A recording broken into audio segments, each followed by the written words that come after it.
what lies beneath the Sphinx has haunted archaeologists, mystics, and forbidden researchers for centuries. It's been whispered about in old manuscripts, hinted at in forgotten scrolls, and debated in meetings where no cameras are allowed. The truth surrounding that ancient colossus is far older, far darker, and far more dangerous than the polished version we are taught. Tonight, as you listen, you will descend into a story that was never meant to be told.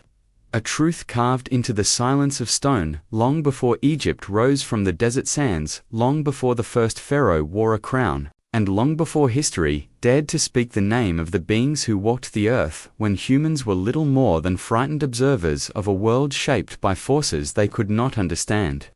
The Sphinx, with its eroded face and impossible alignment to celestial bodies, is not merely a monument, it is a lid, a seal. A guardian placed deliberately above something ancient and restless, something that the earliest priests feared with a devotion that bordered on terror, something that every generation since has tried to bury deeper under sand, under myths, under official narratives, designed to keep eyes turned away from the truth. Beneath its pores, deep within the bedrock, lies a labyrinth of chambers, tunnels, and voids that scanning technology has detected but no one is permitted to explore.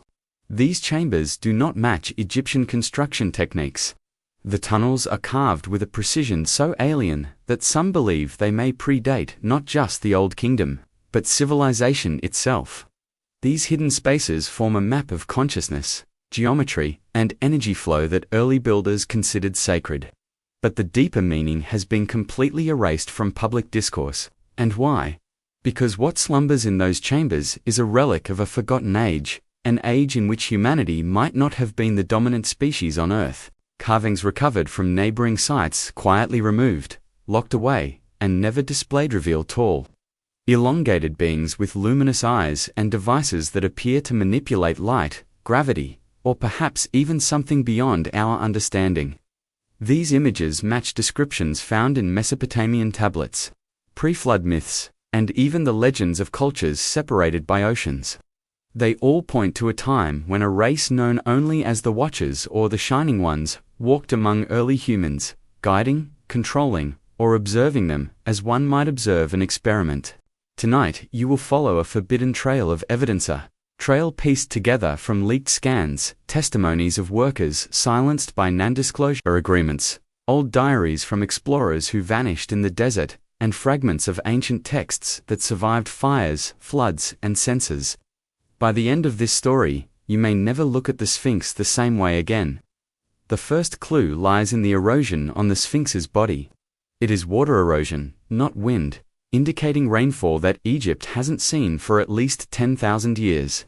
This was long before dynastic Egypt existed, suggesting that the Sphinx is a remnant of a civilization erased before ours began. A civilization that possessed knowledge we cannot replicate even with modern tools. Geologists who dared to speak this truth were mocked, dismissed, or pressured into silence. But the stone itself does not lie. The water patterns reveal that the Sphinx once stood in a very different world. A world still connected to an older lineage of builders who left behind clues from Peru to Turkey to the Middle East.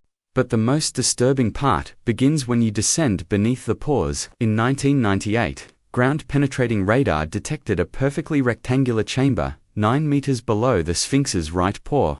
A chamber with smooth uniform walls that do not follow natural geological layers.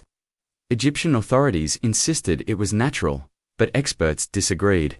And those who questioned this claim later retracted their statements under suspicious circumstances. Rumors began to spread among workers that the chamber was not empty, that metallic resonance had been detected, as if something artificial lay buried inside it. At night, some swore they heard faint hums or vibrations emanating from below, like the pulse of something dormant but not dead. A decade later, another void was discovered beneath the Sphinx's chest. A large cavity connected to what appears to be an extensive network of tunnels stretching toward the pyramids, forming a grid with mathematical precision. It's as though the Sphinx and the pyramids were part of a single mechanism, a machine with a purpose we can only guess. Some researchers believe the entire Giza plateau was designed as an energy system or a cosmic map. with the Sphinx as the primary key, the guardian seal that regulates whatever lies beneath. But others believe something far darker, that beneath the Sphinx lies a vault constructed to contain something dangerous, something the ancient builders feared would awaken if exposed. Legends from the pre-dynastic priesthood describe a chamber of the breathless, a place where the air itself is heavy with a presence that does not belong to the living. These stories speak of a sleeping intelligence buried beneath stone, sealed behind gates of sound, movement, and impossible geometry, protected by priests who swore oaths that lasted beyond death. Some even wrote that the chamber was not for man, nor for God, but for the ones who came before.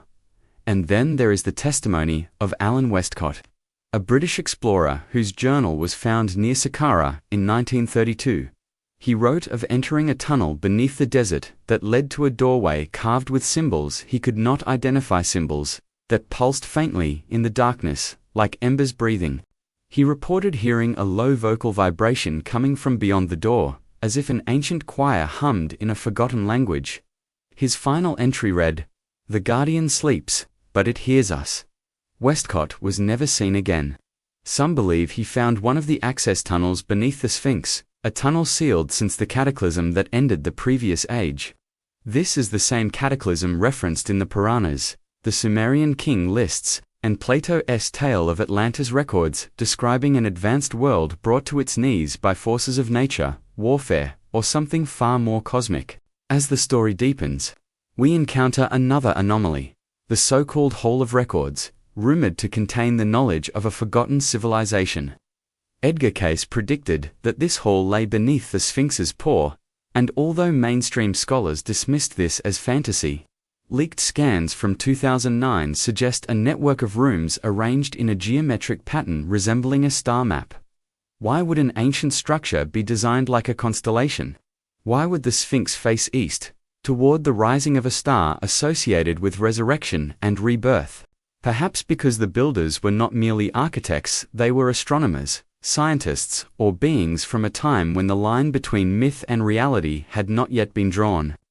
As you continue to descend deeper into this narrative, imagine walking through a narrow stone shaft. Beneath the Sphinx, feeling the temperature drop, hearing the echo of your own breath, sensing the weight of thousands of years pressing on the walls around you. Imagine turning a corner and seeing symbols carved into stone that do not match hieroglyphs.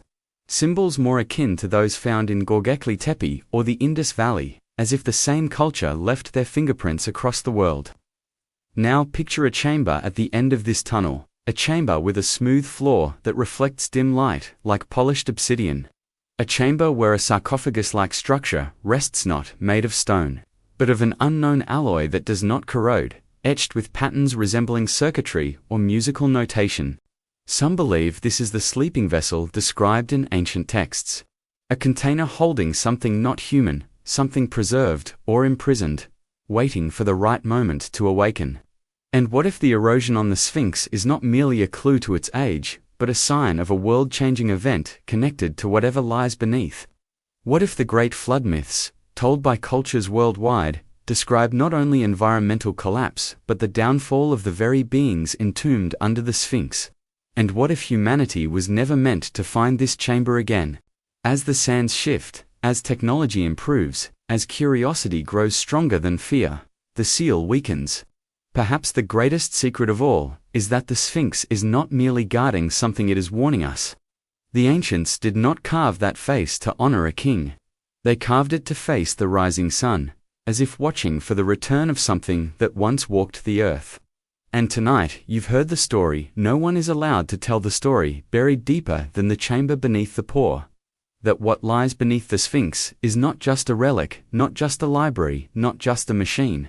It is a memory from a time before time, a whisper from a forgotten world that might soon awaken, whether we are ready or not.